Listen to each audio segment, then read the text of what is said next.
ये एक जिंदा लाश है। मेडिकल साइंस इसे कोमा कहती है, पर ये बेजान आंखें साफ साफ कह रही हैं कि जिंदगी अब इस दुनिया में नहीं रही।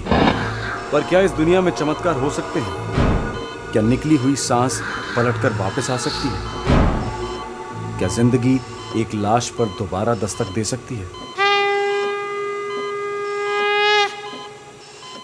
कई तजुर्बेकार डॉक्टर्स और पुलिस ऑफिसर्स इस बात से इनकार नहीं करेंगे कि उन्होंने अपने करियर में कई चमत्कारी वाकये महसूस किए हैं। मुजरिम ने अपने शिकार की जिंदगी की हर बूंद निचोड़ दी होती है, लेकिन एक छोटी सी बूंद फिर जिंदगी बन जाती है और लौट आती है एक तूफान की तरह, एक सुनामी की तरह, न्याय के दरवाजे पर दस्तक देने, अपने गुनहगारों को बेनकाब करने।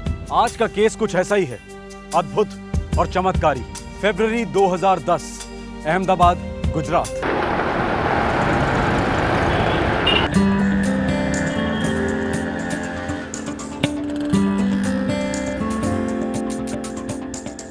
बीस साल की रोशनी पटेल अपनी MBA क्लास से लौट रही थी।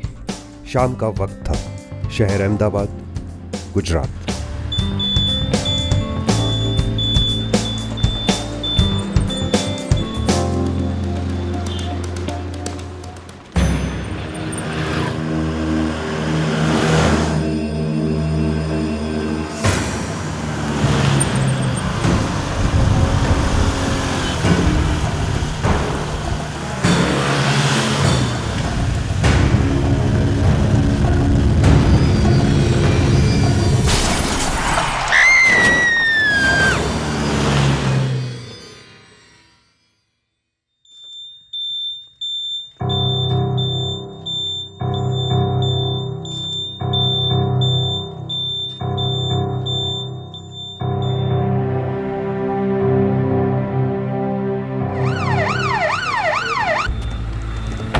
चलो हटो, चले पीछे पीछे पीछे हो जाओ, चलो।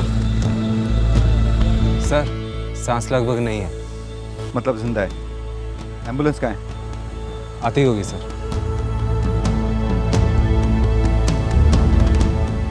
सर, लड़की का नाम है रोशनी पटेल, दीपराज फ्लैट्स, चाणक्यपुरी, और फ़ोन नंबर है।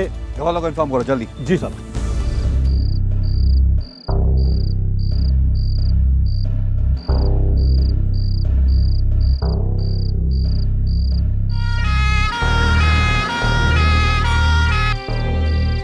Panchal, yes sir. पूरी जगह की डिटेल्स नोट करो, जहाँ पे स्कूटी पड़ी थी, जहाँ पे हेलमेट पड़ा था, और ये लड़की जहाँ पड़ी थी। Okay sir. फोटोग्राफर।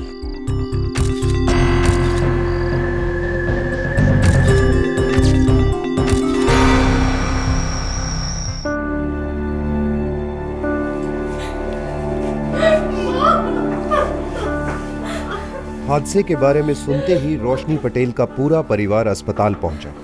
जी इंस्पेक्टर साहब, रोशनी मेरी बेटी थी। कहाँ से आ रही थी? MBA कॉलेज से। चाणक्यपुरी आपके घर लौट रही थी? हम लोग चाणक्यपुरी में नहीं रहते, हम लोग कलोल में रहते हैं। और जैसे इस हादसे के बारे में खबर मिली, मैं और मेरा बेटा जीतू सीधे यहाँ आ गए। रोशनी चाणक्यपुरी में मेरी बहन आयशा के साथ रहती थी। मेरे साथ? जी, वो कलोल से कॉलेज दूर पड़ता है। कौन सा कॉलेज? श्यामलाल आनंद कॉलेज, उस्मानपुरा में। हमारे घर से ज़्यादा दूर नहीं है, वहीं से लौट रही थी रोशनी। जब से MBA शुरू किया वो आपके साथ रह रही है? अभी 14 दिन पहले ही वो हमारे यहाँ रहने आई थी और प्लान था कि कुछ दिन बाद मेरी छोटी बहन सरिता के घर पर रहेगी।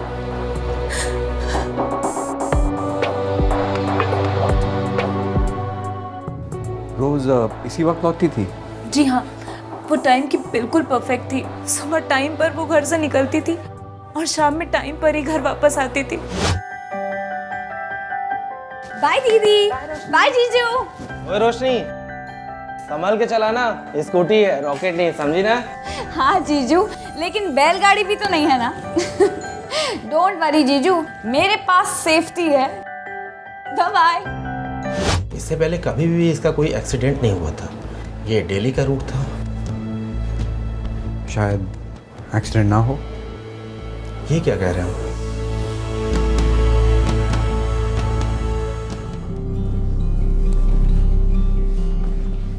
देखिए, पेशेंट की हालत बहुत ही क्रिटिकल है। 12 घंटे तक हम कुछ नहीं कह सकते। प्लीज़ आप लोग प्रिपेयर रहिए, कभी भी कुछ भी हो सकता है।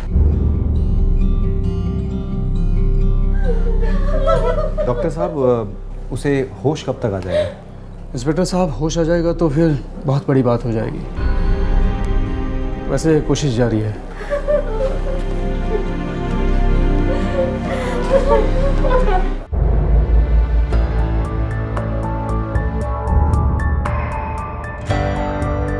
सर, जिसने हमें फ़ोन किया था उससे बात हुई। क्या बोला? सर, उसने कहा कि कोई नहीं था आसपास, और जितने भी लोग बाद में आए वो सब यही कह रहे थे कि किसी ने कुछ नहीं देखा। लेकिन जो हुआ वो बहुत अजीब है। स्कूटी लड़की से कम 15 मीटर की दूरी पर थी।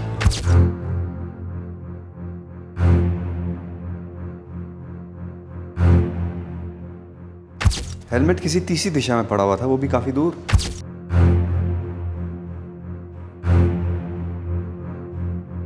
ज़बरदस्त एक्सीडेंट होगा सर, तभी तो लड़की स्कूटी से इतनी दूर जा गिरी।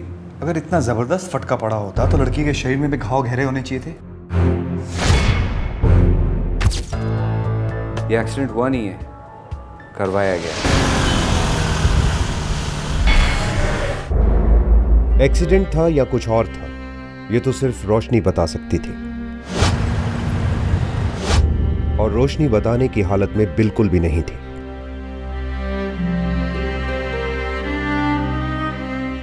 देखिए, अभी के लिए हम इसे एक्सीडेंट केस मान के चल रहे हैं। अगर कुछ और है तो आपको इन्फॉर्म कर देंगे। सर कुछ और क्या हो सकता है? और भला मेरी बहन की किसी से क्या दुश्मनी होगी? प्यार हो सकता है। नहीं, ऐसा नहीं हो सकता। मैं अपनी बहन को अच्छी तरह से जानती हूँ, वो मुझसे बहुत क्लोज है। अगर ऐसी कोई बात होती तो वो मुझे ज़रूर बताती।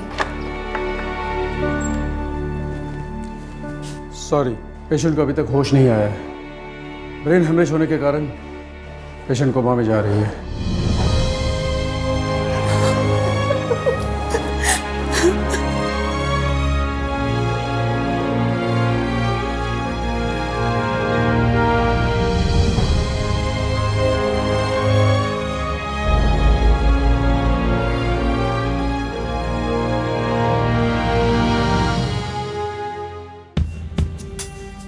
एक होनहार एमबीए स्टूडेंट रोशनी पटेल, एक सेफ ड्राइवर रोशनी पटेल अपने रेगुलर रूट पर खून में लथपथ पाई जाती है और फिर बिना कोई बयान दिए कोमा में चली जाती है। इस हादसे का कोई चश्मदीद गवाह नहीं था। केस एक्सीडेंट का रजिस्टर होता है, लेकिन इसके डिटेल्स एक्सीडेंट के बिल्कुल नहीं लगते थे।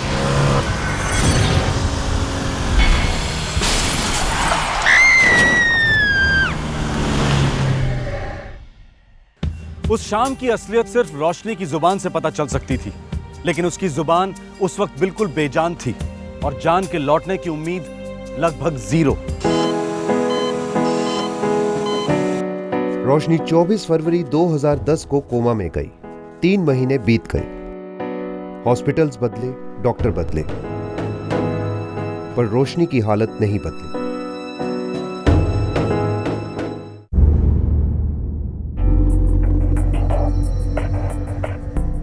हाँ पंचाल, बोलो। सर, 3 महीने से वो लड़की कोमा में है। अब क्या रिकवरी होगी? शायद नहीं होगी।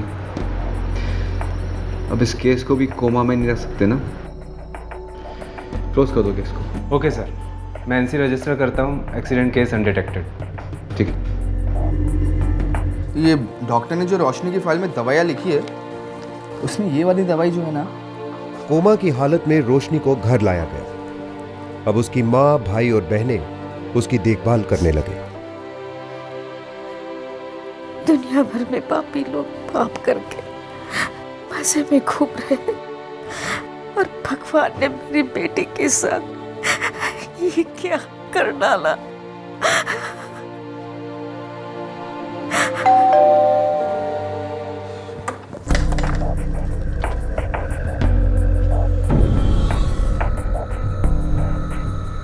आप यहाँ? बहुत बुरा लगा सुनकर। आप मामा भांजी यहाँ पे? शॉकिंग है। वैसे भी अब आप लोगों का रोशनी के साथ कोई रिश्ता रहा ही नहीं। जीतू, हमारा डाइवोर्स जरूर हुआ है, पर रोशनी के साथ एक रिश्ता है मेरा। रिंकल प्लीज, अब शुरू मत हो जाना। शुरू तो तुमने किया है जीतू। हम तो यहाँ बस रोशनी का हालचाल पूछने आए थे। जीतू बेटा, मेरी भांजी वाकई तुम सबसे और खासकर रोशनी से बहुत प्यार करती थी और करती है। अब छोड़िए भी, इन पुरानी बातों को कुरेदने का कोई मतलब नहीं है। ठीक कहा आपने, अब तो रोशनी के लिए प्रार्थना ही करनी है। बहू, रोशनी तुम्हें हमेशा से खटकती थी ना, अब झगड़ा करो इसके साथ, जगाओ उसे। बा, आपने कितनी आसानी से कह दिया कि मुझे रोशनी खटकती थी। ये नहीं कहते कि मैं आप सबको खटकती थी, मेरी प्राइवेसी आप सबको खटकती थी। रिंकल बस। तुम हमेशा से मुझे ही बस कहते थे और आज भी मुझे ही बस कह रहे हो। नो डाउट तुम एक अच्छे भाई जरूर हो, पर एक अच्छे पति बिल्कुल नहीं। सॉरी टू से, बट ये कड़वा सच है।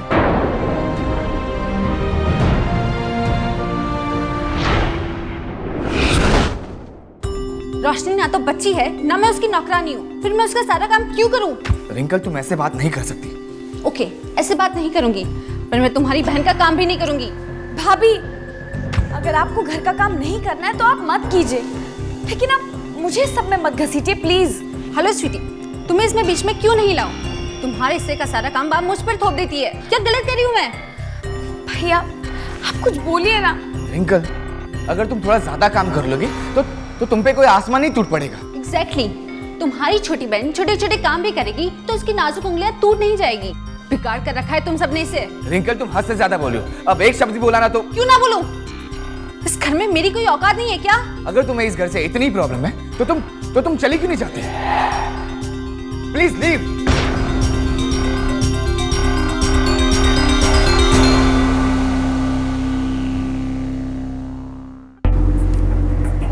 रिंकल प्लीज गुस्सा शांत करो।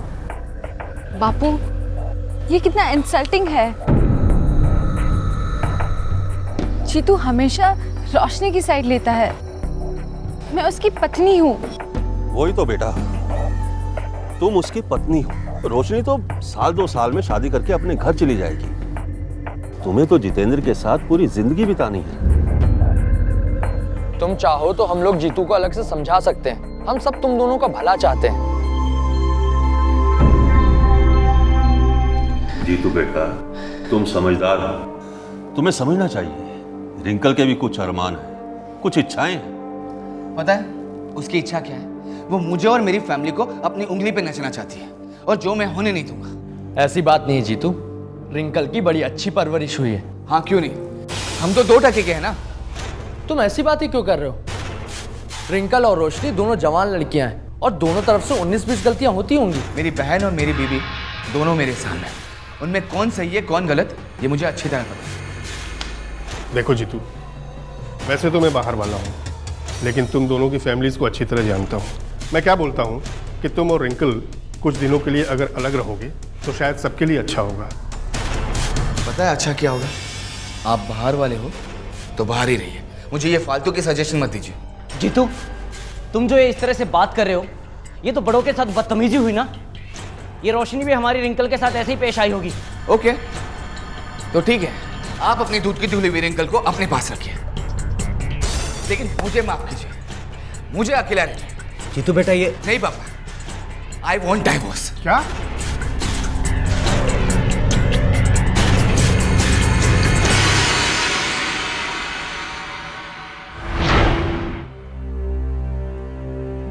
जय श्री कृष्ण। जय श्री कृष्ण माँ। जय श्री कृष्ण।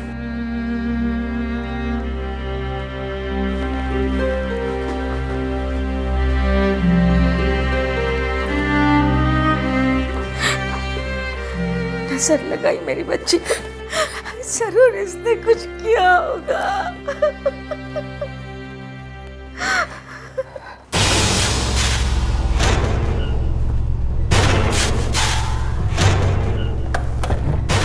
अक्सर लोग गुस्से में अपने दुश्मनों का बुरा चाहते हैं, उन्हें बद्दुआएं देते हैं, लेकिन रोशनी की हालत ऐसी हो गई थी कि कोई जानी दुश्मन भी ऐसा नहीं चाहेगा। अब सवाल ये उठता था कि रोशनी के साथ जो कुछ हुआ था, क्या ये सिर्फ बदनसीबी थी या फिर कोई बद्दुआ जिसने एक खतरनाक साजिश का रूप ले लिया था।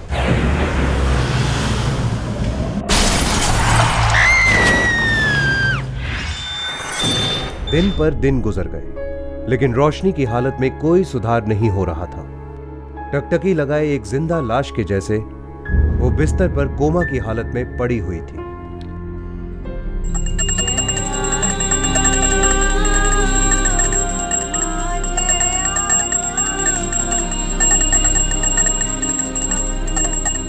इन खुली आंखों के सामने अंधेरा था और इसी अंधेरे में छुपा था वो राज, वो सच जो इस केस की असलियत को दुनिया तक ले जा सकता था। पर ऐसा होना नामुमकिन मालूम हो रहा था। पर एक चमत्कारी पल ने नामुमकिन को मुमकिन बना दिया।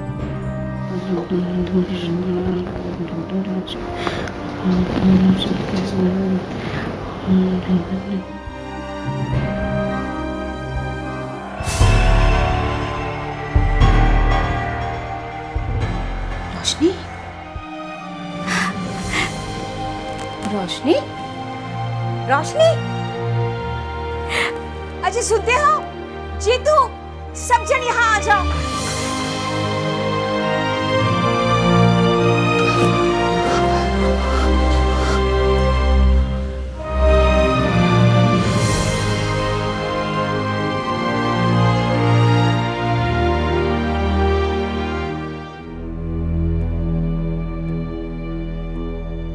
अब मैं आपसे क्या कहूँ?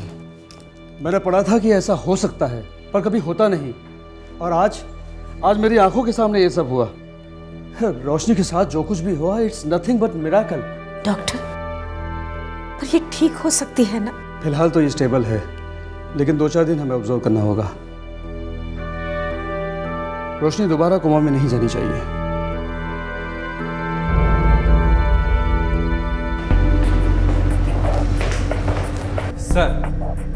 सर वो रोशनी पटेल एक्सीडेंट केस क्लोज किया था ना हमने। क्या हुआ? सर लड़की को होश आ गया। ओह, स्टेटमेंट कब ले सकते हैं? सर कल से पहले नहीं।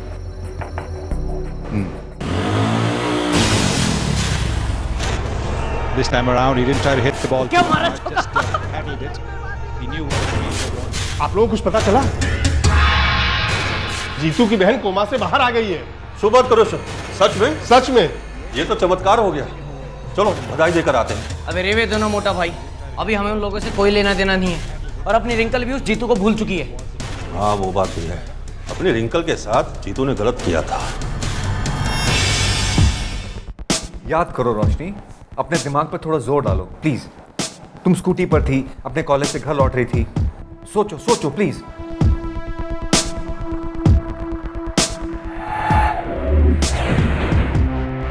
क्या तुमने अपना कंट्रोल खो दिया था या तुम किसी चीज से टकराई? जोर दो अपने दिमाग पर, कम ऑन। सोचो सोचो प्लीज।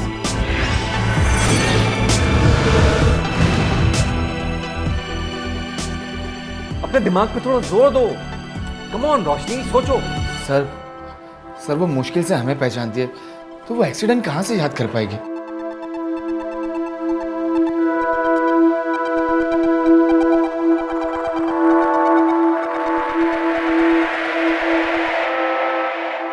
नसीब के बंदर ने एक और गुलाटी मारी। रोशनी कोमा से बाहर तो आ गई थी, पर उसकी याददाश्त मानो साफ हो गई थी। 3 महीने कोमा में रहने के बाद होश आया है, यही सबसे बड़ी बात है। लेकिन ब्रेन हेमरेज हुआ, इसलिए मेमोरी लॉस मोस्ट नेचुरल है। डॉक्टर साहब, कोई ना कोई इलाज तो होगा ना? इलाज है, और इलाज हमने शुरू भी कर दिया है। लेकिन इलाज बीमारियों के लिए होता है, चमत्कारों के लिए नहीं। मैं कोई चमत्कार नहीं कर सकता, और अगर चमत्कार होता भी है तो मैं उसे रोक नहीं सकता।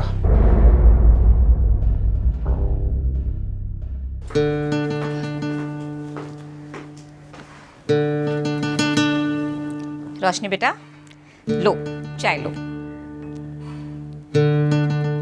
और तुम्हें याद है, तुम जब स्कूल से आती थी तब सबसे पहले ये मांगती थी। बताओ तो ये क्या है?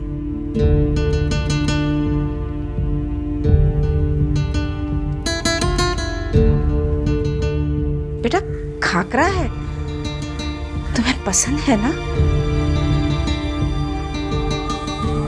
तुम्हें तो अचार भी बहुत पसंद है।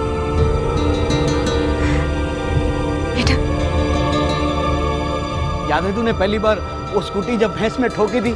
मुझे बहुत हंसी आई थी। रोशनी बेटा मुझे। पूरा परिवार लगा हुआ था रोशनी की याददाश्त को जिंदा करने में, पर सभी कोशिशें नाकाम मालूम हो रही थी।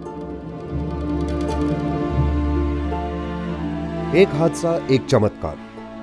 21 साल की रोशनी पटेल ने जिंदगी में 2 बड़े उतार चढ़ाव देखे थे, पर क्या ये आखिरी थे, या अब भी कुछ ऐसा होने वाला था जो सब कुछ और सबको हिलाकर रख देता? ओम जय आद्या शक्ति, मां जय आद्या शक्ति। रोशनी को उन सारी जगहों पर ले जाया गया जहां वो एक्सीडेंट के पहले जाती थी, पर कोई फर्क नहीं पड़ रहा था। कुछ याद आया रोशनी? तुम्हारी बॉडी हमें यहाँ पे मिली थी, तुम्हारी स्कूटी उस खंबे के पास वहां पड़ी हुई थी, और हेलमेट रोड के उस साइड। कुछ याद आया?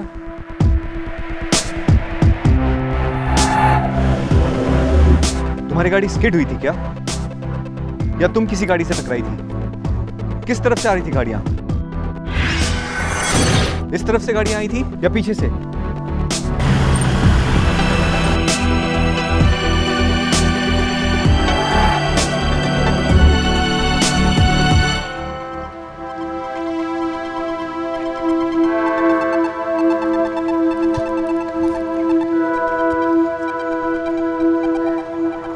एक साल बीत गया।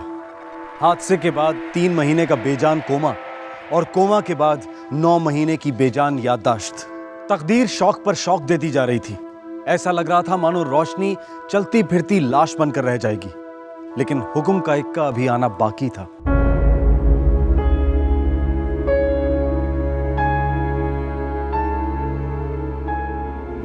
बड़ी कृपा की है भगवान ने हम पर। हमारी बच्ची को यहां तक तो पहुंचाया।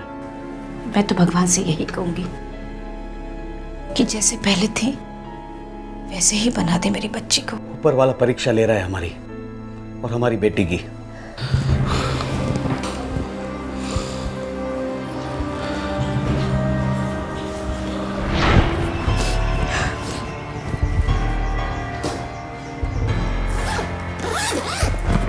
जीतू, मानस जो करशे एवज परशे। तुमने रोशनी के लिए मुझे अपने आप से दूर कर दिया। याद रखना, एक दिन वो भी तुमसे बहुत दूर हो जाएगी।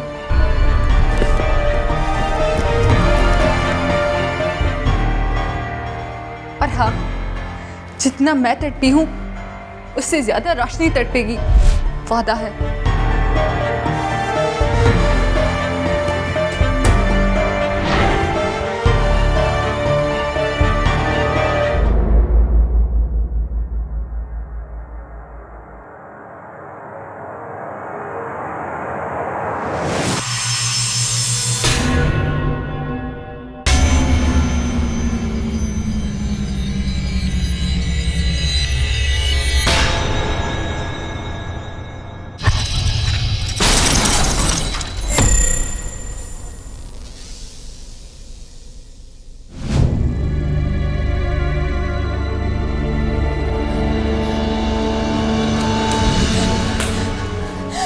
भैया, भैया, बेटा क्या हुआ? ये तो भैया, क्या किया तूने? ये मुझे पहचान लिया? भैया, रोशनी, क्या हुआ बेटा? मेरी बच्ची, क्या हो गया? क्या हुआ? तुम्हें सब कुछ याद आ गया? ऐसे सीन्स हमने फिल्मों में अक्सर देखे हैं, लेकिन ये फिल्म नहीं, हकीकत थी। अहमदाबाद की MBA स्टूडेंट रोशनी पटेल 3 महीने कोमा और 9 महीने बिना याददाश्त के रहने के बाद अब पूरी तरह से नॉर्मल हो गई थी। रोशनी ने पुलिस को बताया कि क्या हुआ था जब 24 फरवरी की शाम को वो अपनी स्कूटी पर कॉलेज से लौट रही थी। Ring road. हाँ, मैं रिंग रोड से आ रही थी। करेक्ट, रिंग रोड तुम्हारे रूट पे पड़ता है। जी, उस दिन भी मैं रिंग रोड से भुयंगदेव रोड की तरफ जा रही थी।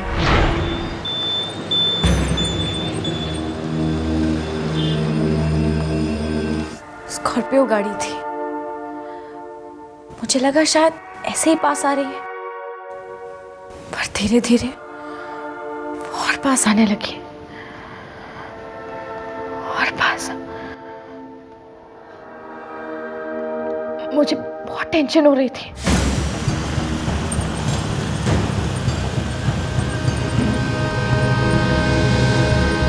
मैंने स्कूटी के मिरर में देखा, वो स्कॉर्पियो मुझे उड़ाने के चक्कर में थी।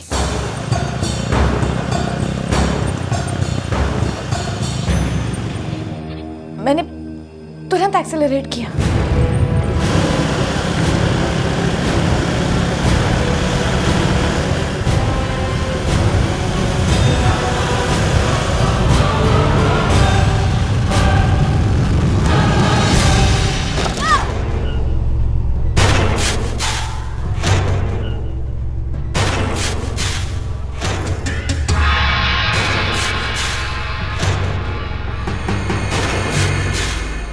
मुझे जोड़ दो, मुझे मत मारो। लेकिन उन्होंने मेरी एक नहीं सुनी माँ, नहीं सुनी। मामा प्लीज, मैं कसम खाती हूँ, मैंने रिंकल भाभी का कभी बुरा नहीं चाहा। चाहने से क्या होता है? तूने तो किया, बुरा किया। रिंकल और जीतू कितने खुश थे, तूने उन दोनों का तलाक करवा दिया। नागिन है तू, नागिन। मैंने सरिया था शायद कोई लोखंड का। यहाँ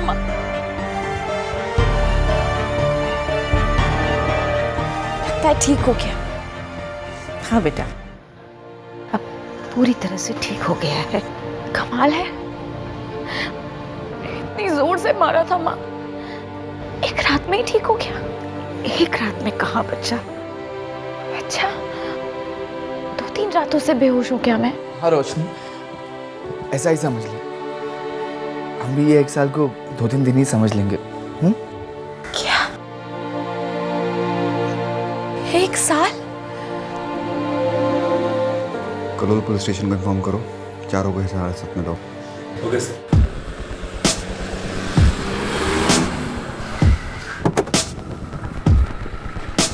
क्या हुआ? अभय, विनय, अर्जुन कहाँ हैं तीनों? यहाँ नहीं रहते। आपके क्या लगते हैं? साले लगते हैं मेरे। अंदर की तलाशी लो। अरे अरे, रिंकल के सभी मामा फरार हो चुके थे। जब से उन्हें पता चला था कि रोशनी कोमा से निकली है, तब से वो भाग खड़े हुए थे। तब भी उन्हें भरोसा था कि वो कोमा से बाहर कभी नहीं आएगी। इस कातिलाना हमले के बाद रोशनी की सुनने की ताकत काफी कम हो चुकी है। बहुत धीरे धीरे वो अपनी बिखरी जिंदगी बटोर रही है। रोशनी की मां पूरी आस्था और भक्ति के साथ ऊपर वाले की शुक्रगुजार है। उसने एक नहीं बल्कि 2 चमत्कार कर दिखाए। रोशनी चाहती है कि उसके गुनहगारों को सजा हो, कड़ी से कड़ी सजा हो। आप पर एक नहीं 2 बार जानलेवा हमले होते हैं। ये दोनों हमले धमाकेदार दस्तक हैं कि खतरनाक दुश्मन आपके खून का प्यासा बन चुका है। आपका खौफ 10 गुना बढ़ जाता है अगर आपको ये नहीं पता कि दुश्मन कौन है और दुश्मनी क्यों है। अप्रैल 2011, नई दिल्ली।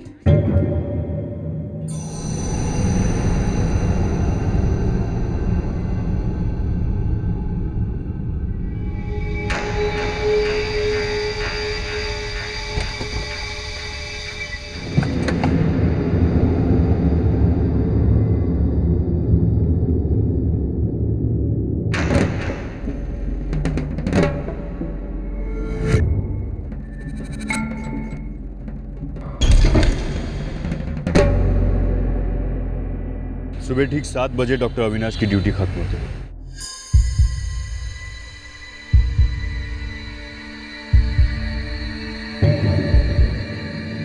वो वहां से चलता हुआ आएगा।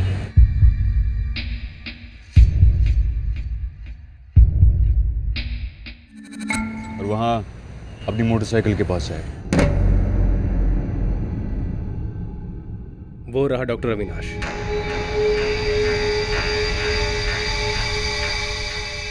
सुबह के टाइम यहाँ इतनी भीड़ भाड़ नहीं होती।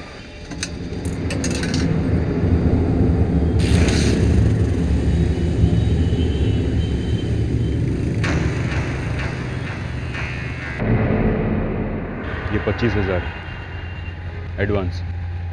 फ़ोन पे गोली की आवाज़ सुनाओ और बाकी के 2,25,000 लेकर जाओ। हो गया समझो, फ़ोन चालू रखिएगा।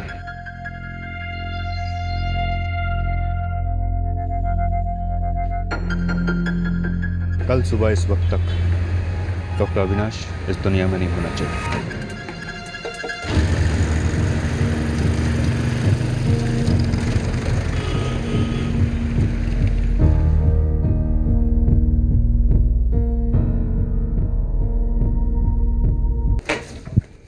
Good morning Sonia. अविनाश सीधे ड्यूटी से आ गए क्या?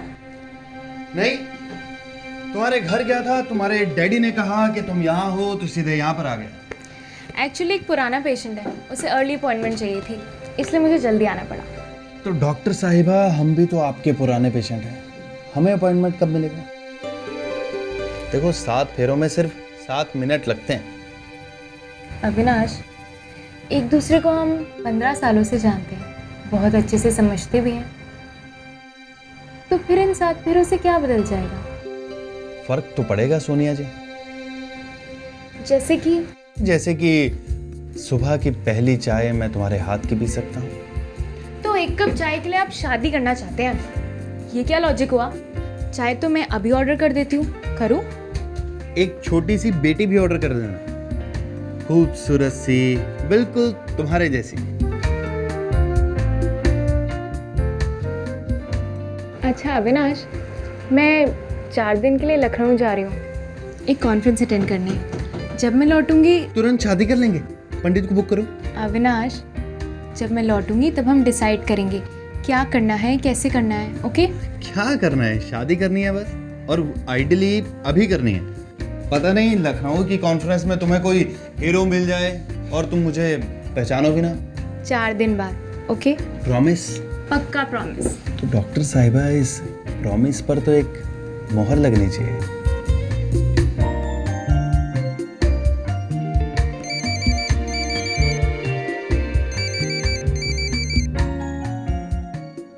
हेलो, हाँ आप उन्हें बिठाइए, मैं भी बुलाती हूँ।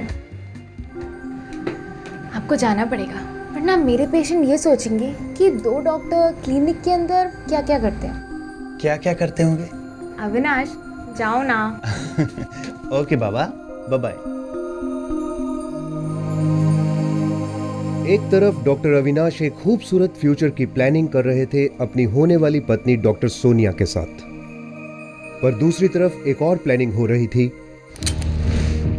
जिससे डॉक्टर अविनाश बिल्कुल अनजान थे। कल सुबह इस वक्त तक डॉक्टर अविनाश इस दुनिया में नहीं होना चाहिए, और वो थी उनकी मौत की प्लानिंग। 27 अप्रैल 2011 रोजमर्रा की जिंदगी के बीच डॉक्टर अविनाश के लिए मौत की दस्तक को सुनना लगभग नामुमकिन था।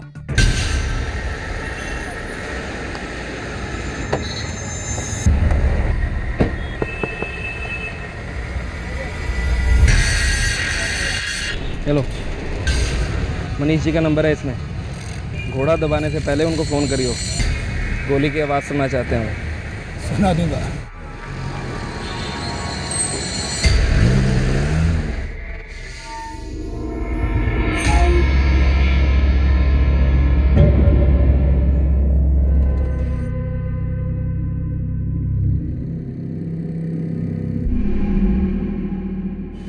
हेलो, तैयार है ना, गोली चलने वाली है।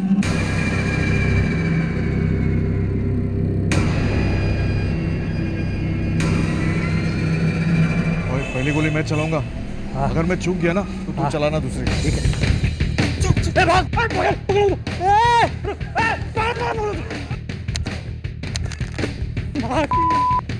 अविनाश जी,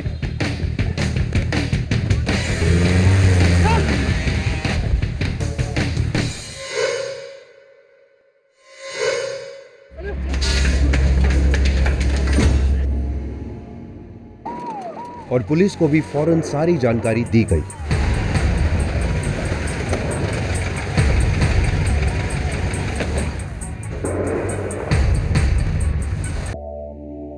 दोनों बुलेट्स हार्ट के बहुत ही करीब से गुजरे। चांसेस बहुत कम। एक्चुअली क्या हुआ डॉक्टर, बता सकते हैं? मैंने तो ऐसे कुछ देखा नहीं, लेकिन हमारा एक वार्ड बॉय है, शास्त्री। शास्त्री। जी डॉक्टर साहब। इन्हें बताओ। सर मैं और वो अपना दुबे पान खाने जा रहे थे। हाँ फिर सर हमने 2 ढाई गोलियों की आवाज़ सुनी। वहाँ जाकर देखा तो डॉक्टर अविनाश नीचे पड़े थे। मुड़कर देखा तो वे भाग रहे थे। कितने लोग थे? 3 थे साहब।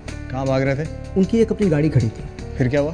फिर सर मैंने उनका पीछा किया पर वो निकल चुके थे। पर हाँ सर, उनका मोबाइल और रिवॉल्वर वहीं गिरा पड़ा है।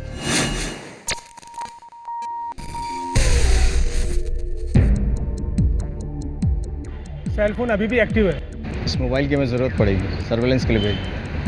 देसी रिवॉल्वर है, 5 गोलियां लोडेड है।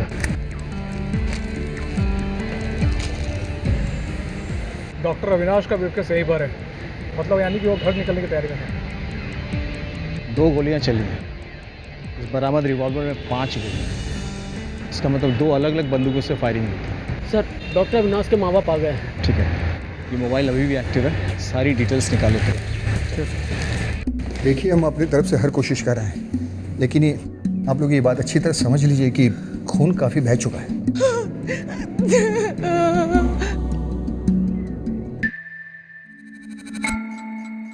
डॉक्टर साहब, साफ साफ बताएं बात क्या है? जी अरे जल्दी से बताइए बात क्या है? Excuse me. अनु संभाले अपने आप को। अनु प्लीज संभालो।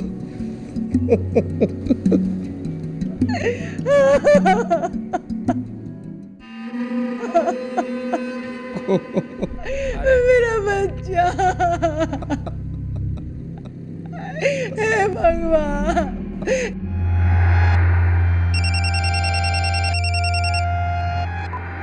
Hello Manish ji, Paresh. Good news सुनाओ परेश। अरे डॉक्टर अविनाश सीरियस है, नहीं बचेगा। क्या? मरा नहीं? अरे तुम लोग गोलियां चला रहे थे या मजाक कर रहे थे? अरे मनीष जी, हमारी गोली हमेशा काम कर जाती है, टेंशन मत लीजिए आप। और मैं भी पैसा तब देता हूँ जब काम खत्म होता है, जब मरेगा तब आना। मरेगा, थोड़ी देर में मरेगा। कौन था ये शख्स जिसे डॉक्टर अविनाश से इतनी गहरी दुश्मनी थी, और गोलियों की आवाज वो क्यों सुनना चाहता था? ऐसा भी क्या हुआ था उन दोनों के बीच? मेरे बेटे की किसी से क्या दुश्मनी हो सकती है? किसी से कोई बैर नहीं, लेकिन फिर भी मुझे हमेशा उसके लिए डर लगा रहता था। इकलौता है, सब उसके जान के पीछे पड़े हुए हैं। सब कौन है? कोई जो उसे मार डालना चाहता है। मतलब इससे पहले भी मारने की कोशिश की गई? 2 बार। कब? कहाँ? देखिए हम लोग गाजियाबाद से हैं। अविनाश ने अपनी फिजियोथेरेपी की ट्रेनिंग वहीं ली थी। अच्छा, ये पहला हमला कब हुआ था? जुलाई 2009 में।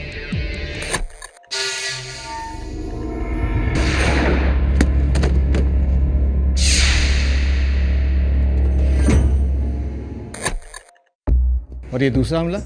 फरवरी 2010 में।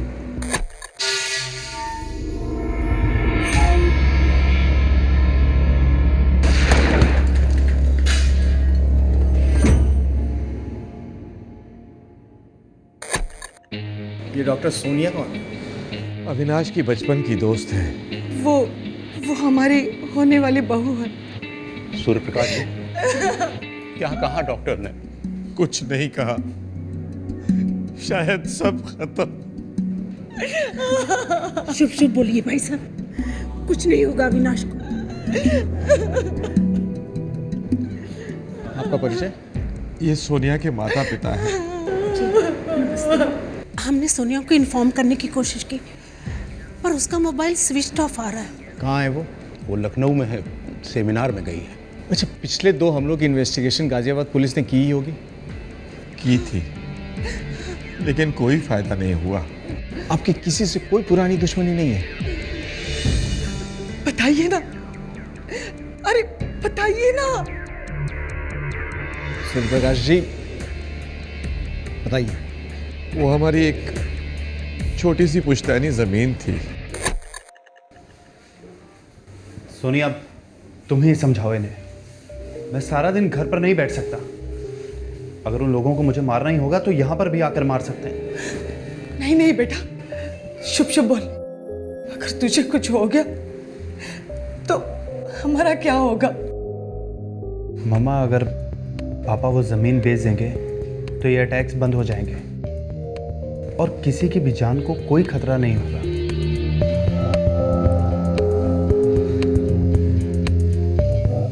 सुना आपने वो क्या कह रहा है? जो भी कीमत मिलती है ले लीजिए, नहीं चाहिए हमें वो मनहूस जमीन। मनहूस मत कहो उसे। अरे वही तो एक चीज है जो हम अविनाश के लिए छोड़कर जा सकते हैं। अरे अविनाशी नहीं रहेगा तो वो जमीन का करेगा क्या? लेकिन आप समझते क्यों नहीं? देखिए पापा, प्लीज आप गलत मत समझिए, लेकिन अविनाश और मैं दोनों डॉक्टर हैं, अच्छा खासा कमा लेते हैं, सब कुछ अच्छा चल रहा है और आगे भी सब कुछ अच्छा ही चलेगा। लेकिन भगवान ना करे अगर अविनाश को कुछ हो गया तो आप लोगों के साथ मैं भी। नहीं नहीं बेटा, नहीं। पापा प्लीज।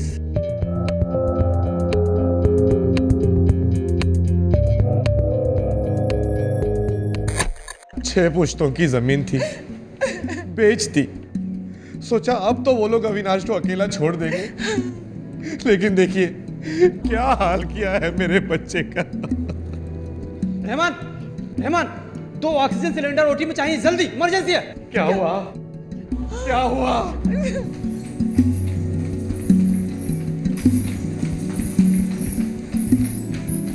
क्या हुआ? क्या हुआ डॉक्टर साहब? मेरा अविनाश ठीक है ना? सब ठीक है, सब ठीक है। अब चिंता मत कीजिए। उसे कुछ हुआ तो नहीं? आप बताइए। आप प्लीज बैठिए। डॉक्टर साहब बैठिए, ठीक है? बैठिए। अविनाश ठीक है ना? अविनाश ठीक है ना डॉक्टर साहब? प्लीज डॉक्टर साहब बताइए, अविनाश ठीक है ना?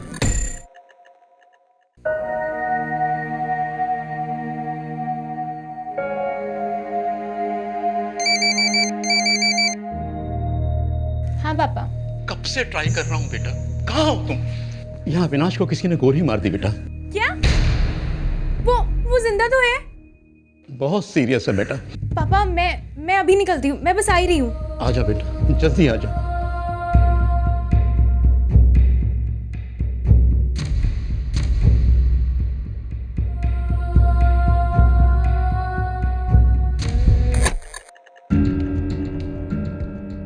सर ये सिम कार्ड 2 दिन पहले ही खरीदा गया था। सारे कॉल ट्रेस हो गए? जी हाँ सर, लेकिन इससे जितने भी कॉल किए गए हैं सारे के सारे नंबर स्विच ऑफ है। सिम कार्ड कहाँ का है? गाजियाबाद का सर। डॉक्टर अविनाश गाजियाबाद के, उनके ऊपर जो 2 हमले हुए वो भी गाजियाबाद।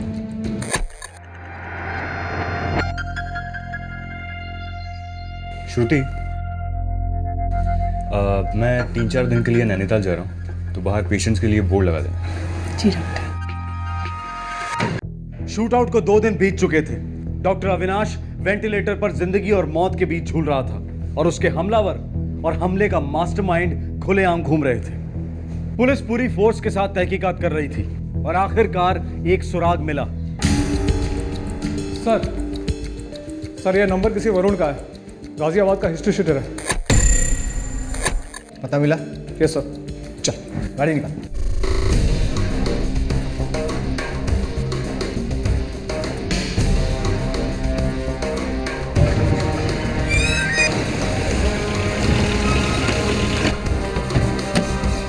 वो रहा।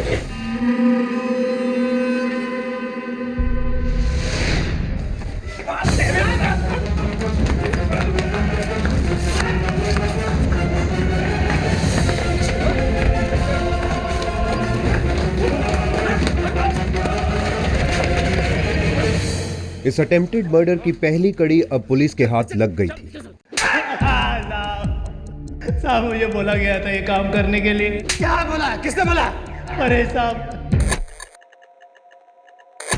बोला एक में काम है, एक नए लड़के चाहिए। मुझे बनारस चाहिए।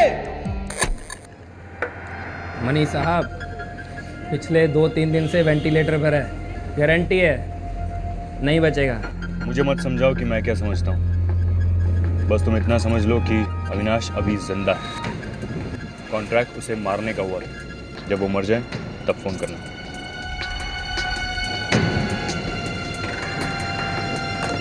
खा ले बेटा परेश, हमें झेलने के लिए तुझे बहुत ताकत की जरूरत पड़ेगी।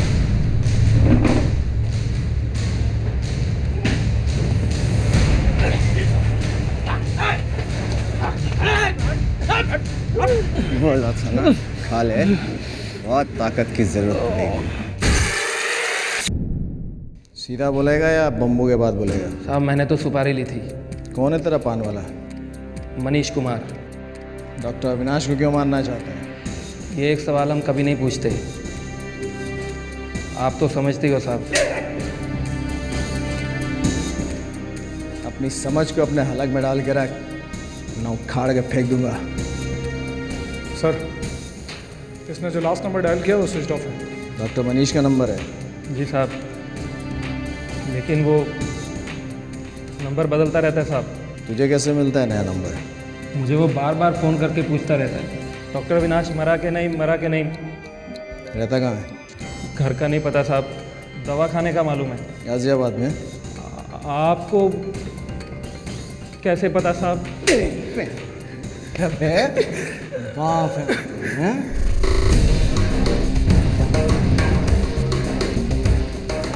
मनीष कुमार।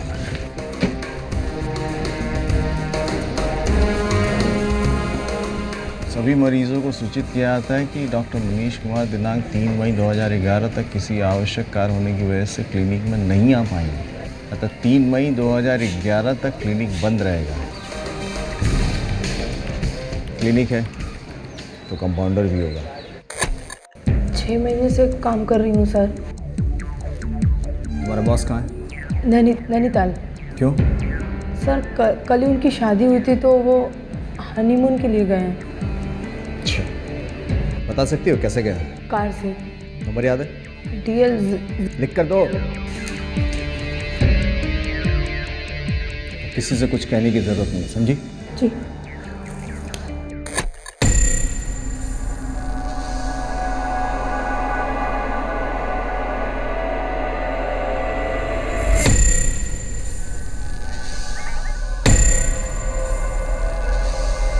डॉक्टर साहब, कैसा है अविनाश? पहले से बेटर है, शायद out of danger. Thank you doctor. Excuse मी।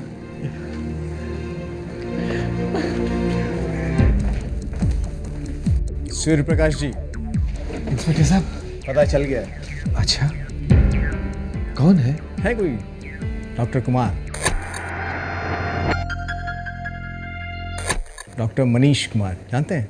नहीं, मैं किसी डॉक्टर मनीष कुमार को नहीं जानता। शायद आप जानते हैं। जी। कौन है? और आपके दामाद को मारने की कोशिश क्यों कर रहा है?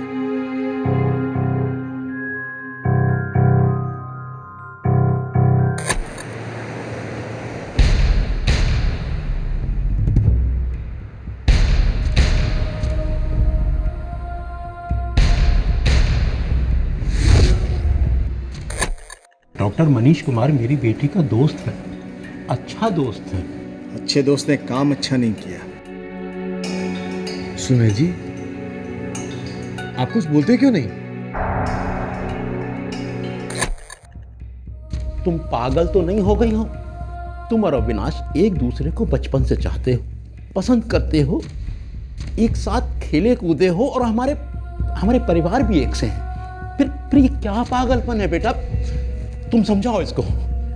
देखो बेटा, डॉक्टर अविनाश ही तुम्हारा सच्चा प्यार है। माँ प्लीज, मुझे प्यार पे कोई लेक्चर नहीं चाहिए। मैं मानती हूँ मैं अविनाश को लाइक करती थी, लेकिन अब मैं उसे पसंद नहीं करती। अगर कोई इंसान प्यार में पड़ता है तो उससे बाहर भी तो निकलता है ना। देखिए, मैं ये नहीं कह रही कि मैं अविनाश का भला नहीं चाहती, मैं भी उसका भला ही चाहती हूँ,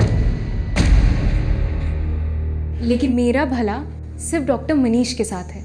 जाओ, करो जाके अपना भला, जो समझ में आए करो, उसके बाद मेरा मुंह मत देखना। पापा, मनीष कुमार ने कल ही शादी की है, नैनीताल गए हैं हनीमून के लिए। लेकिन इंस्पेक्टर साहब, मेरी बेटी सोनू तो लखनऊ में है।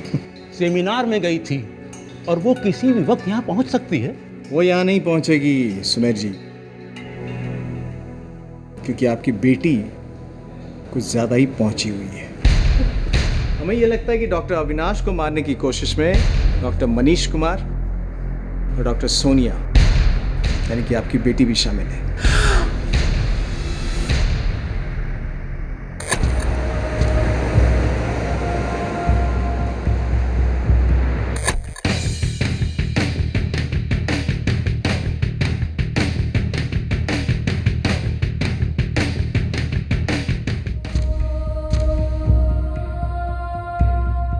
पता है मनीष, बचपन से ही जब भी मैं हनीमून के बारे में सोचती थी ना, नैनीताल के बारे में जरूर सोचती थी। वैसे भी बचपन की बातों को भुलाना बहुत मुश्किल होता है, खास करके बचपन का प्यार। अगर ऐसा होता तो हमारी शादी नहीं हुई होती, और जैसा हुआ है वैसा भी नहीं होता।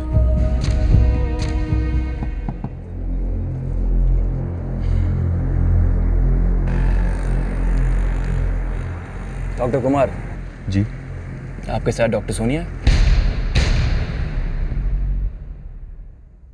दोनों डॉक्टर्स के होश उड़ गए। सभी क्रिमिनल्स की तरह उन्हें भी लगा था कि वो कभी नहीं पकड़े जाएंगे, लेकिन सुरागों की एक चेन बन गई थी जिसने पुलिस के दरवाजे पर दस्तक दी और उन्हें नैनीताल पहुंचा दिया। जो मोबाइल फोन हमलावर के हाथों से गिर गया था, वो मोबाइल फोन इस केस का सबसे अहम सुराग और सबूत साबित हुआ। पहले भी 2 बार अटैक्स करवाए थे अविनाश पर, लेकिन फेल हो गए। इस बार गोलियों की आवाज के साथ साथ उसकी चीख भी सुनना चाहते थे हम। दोनों परिवार दंग रह गए। मुझे जमीन की प्रॉब्लम के बारे में पता था। मैंने सोचा उसी के बहाने आप अपने बचपन के दोस्त का मर्डर करेंगे, राइट? तो उसके लिए मरवाने की क्या जरूरत थी? तुम रिश्ता तोड़ देती, हमसे बोलती, अपने माता पिता से कहती। आपको क्या लगता है मैंने कोशिश नहीं की? मजाक कर रही हो ना? नहीं अविनाश, मैं सीरियस हूँ। कौन है वो? है कोई, मगर तुम नहीं हो अविनाश। कि मेरी बेस्ट विशेस हमेशा तुम्हारे साथ ही रहेंगी। मेरे लिए औरत मतलब सिर्फ तुम हो सोनिया, बचपन से। ये बचपन नहीं है अविनाश, प्लीज समझने की कोशिश करो। समझने की कोशिश तुम करो सोनिया। ये दुनिया इधर की उधर हो जाए, लेकिन हम दोनों एक दूसरे के लिए बने हैं। हमारी शादी होगी, बच्चे होंगे, हम एक साथ बूढ़े होंगे, जैसे एक साथ बड़े हुए। कौन है वो? डॉक्टर है ना? बताओ सोनिया, बताओ। बताया तुमने? नहीं, लेकिन वो जाने बिना रहेगा भी नहीं। वो रहेगा ही नहीं। What? और कोई चारा ही नहीं था। जो मनीष ने सजेस्ट किया वही ठीक लगा। मेरे एक पेशेंट सुपारी लेने वाले को जानते थे।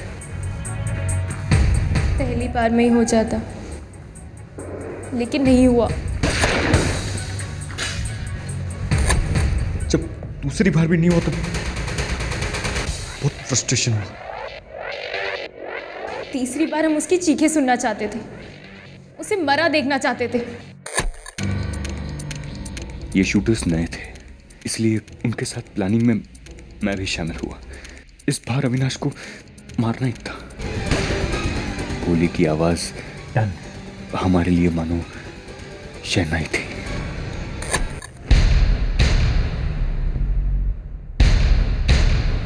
सर, डॉक्टर अविनाश को होश आ गया है, वो स्टेटमेंट देने की हालत में है।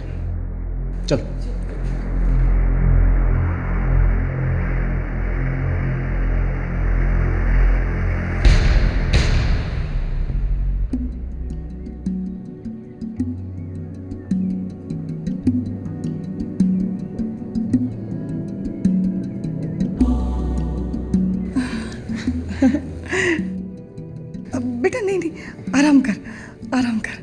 अब के बाद कोई तुम पर गोली नहीं चलाएगा, कभी नहीं। मम्मा, सोनिया कहाँ है?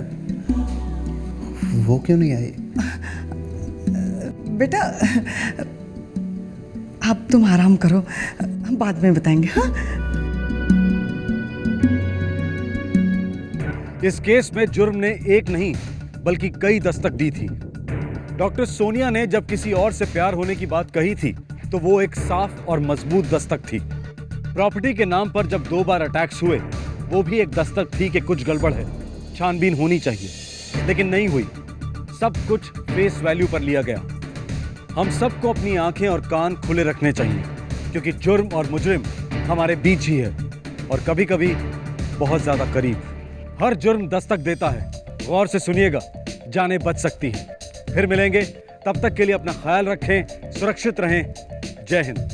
क्राइम पेट्रोल के और भी दिलचस्प कहानी देखने के लिए हमारे चैनल को सब्सक्राइब करें और बेल आइकॉन दबाना न भूलें।